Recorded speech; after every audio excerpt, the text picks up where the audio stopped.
lot more than, I don't know how it went that far. This is what I look like when I bake anyways, powder everywhere.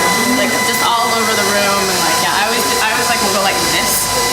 And then that's not, people are like, who was over here? Just me, I swear.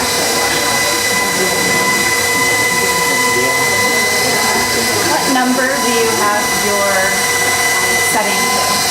The widest setting. And I always recommend not to fixate on numbers because all pasta machines are, until you have did your own and you learn did your own, but a lot of them are opposite. They count like from 0 on up, and then others will count like 7 will be the widest setting on down.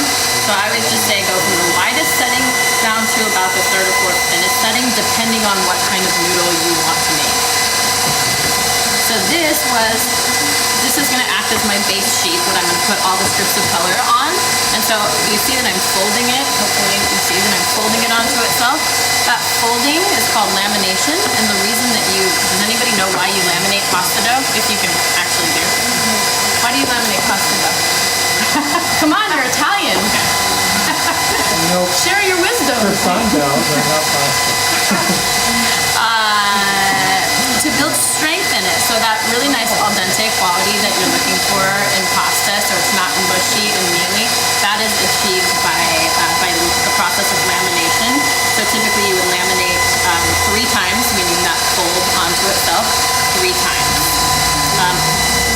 I want to spare our ears, and I don't think we're going to eat any of this pasta, so we just laminated once. This will be a case of do as I say, not as I do. I'll just pretend like we did more.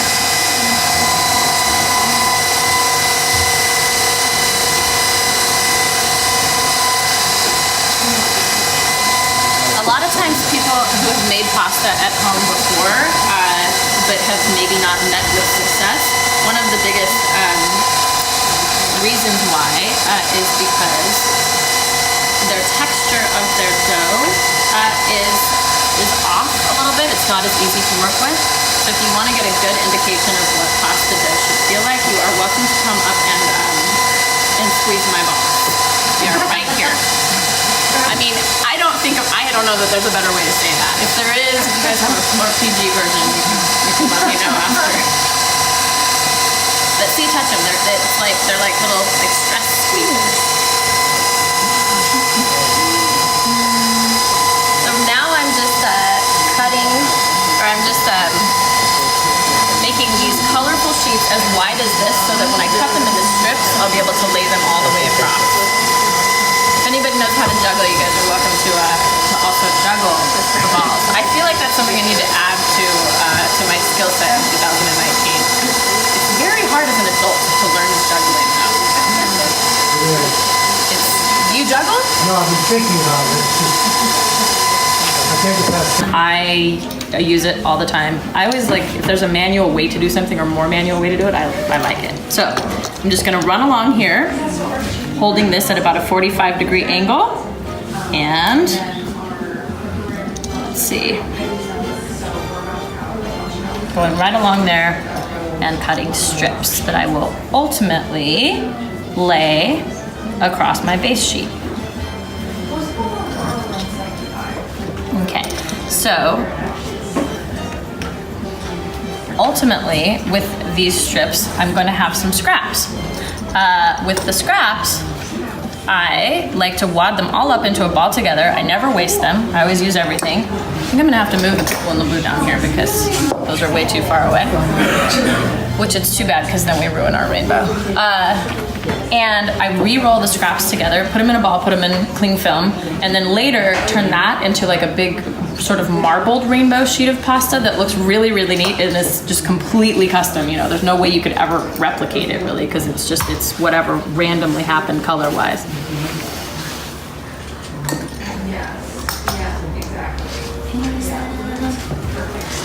That last purple.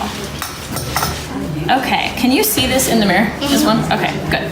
So I'm just gonna use a little bit of water to ensure that those strips that I just cut will actually adhere to the base sheet. You can use egg wash if you want. Water is very handy. And then I'll pick these strips up one by one and lay them across the base. So really, not rocket science at all, just like a fun art project. And if you think about just like the sheer, you know, vegetable quotient of this, I mean, pasta is never going to be what people consider to be pure like health food, but at least this sort of, you know, makes it a little bit, brings it a little bit more toward the not super insanely gluttonous. So you like your consistency to be still a little on the sticky side when you're doing the lay down, and not overfloured and dry, so that it sticks? Or is there really no difference?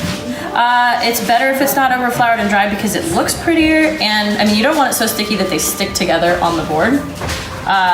But you definitely don't want it so dry that you're constantly having to re-up water underneath the base. I'm overlapping a little bit, and that is just a stylistic, I don't want there to be any gaps in between. You can leave gaps in between. You can also, if you wanted to just do like 2 different colors of stripes, you could have a base sheet and then lay stripes over the top of that base sheet and use your base sheet as an existing stripe. I will say that when you are laying colors on top of other colors, you have to think about how the colors interact, because as you start sheeting that out, like purple on top of orange, you know, they'll sandwich together, and so they'll still be distinct, but you can tell a little bit under there that you're getting the actual you know, color overlap as a result of it. Right now I'm trying to answer questions, but I also in my head am constantly saying red, orange, yellow, green, blue, purple. Yes. Yes. I have I've messed it up on TV before. I'll just wrap this up and then roll it back to the machine, and it makes sort of a marbled rainbow that looks really, really, really cool. So now I'm just gonna kind of clean up my edges here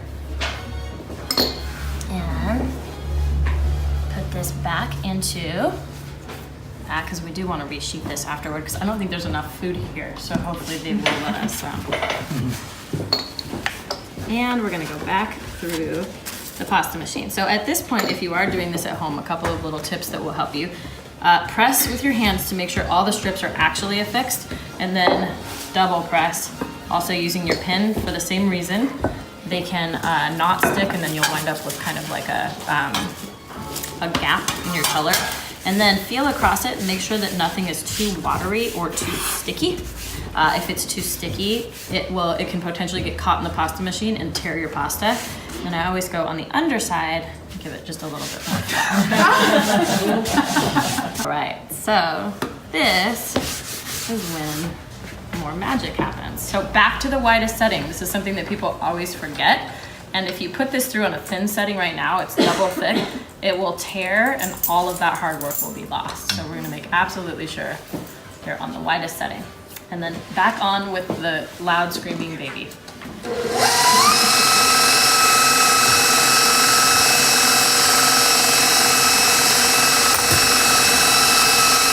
You see right away, it starts, like it looks cool, you know, but then when it actually starts sandwiching together like that,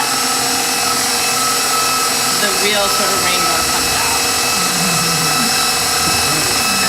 So at this point, you can decide how thin you want to sheet your pasta, and the thinner you sheet it, the faster you'll be able to boil it, and so the less color attrition you'll have, meaning that your colors will be more vibrant. So thinness is one thing to consider, and then another thing to consider is how long you dry it. So if you boil it within the first, like, let it rest for 30 minutes and then boil it anytime between then and up to 4 or 5 hours, you'll be able to boil it for like 30 seconds and you will not have color attrition. If it sits in your refrigerator for several days, then you'll have a lot more color attrition because you'll have to boil the pasta for longer. So sheeting thin and boiling fast, essentially, if you want the colors to hold. Do you narrow the boils every time?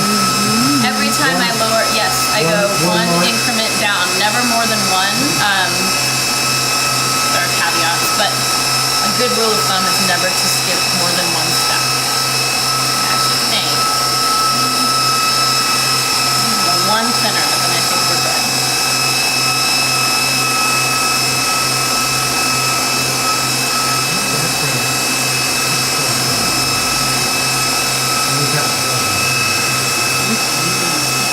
Average enough so I can set it back down.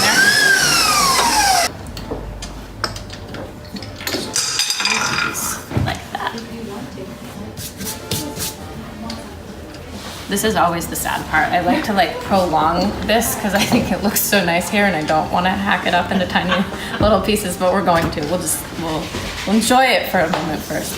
This is also where, like, don't you think this would be kind of fun to wear as a scarf? Yeah. Yeah. But we are going to cut our farfalle. So I'm gonna cut a few of this first one. I'm gonna show you two different pinching techniques. So I want my farfalle to be classic, which means I want that fluted edge on the side. So I'm gonna use the fluted cutters so that the wings have that pretty little detail. Then I'm gonna cut back through and use the straight cutter to make it, to give the other detail. If you wanted to make this faster and you cared less about aesthetics, you can just use the pasta bike first on your original width like that, going up, and then a little thinner on your second width, going like that. And it would be 10 times faster, but we care about aesthetics here, so. You can also, this is a fun, like, sort of style question for yourself. Oh, we're gonna have that left over. Oh, that's so sad. Well, here, I'll show you with this. You could do a like, fluted edge all the way around your farfalle.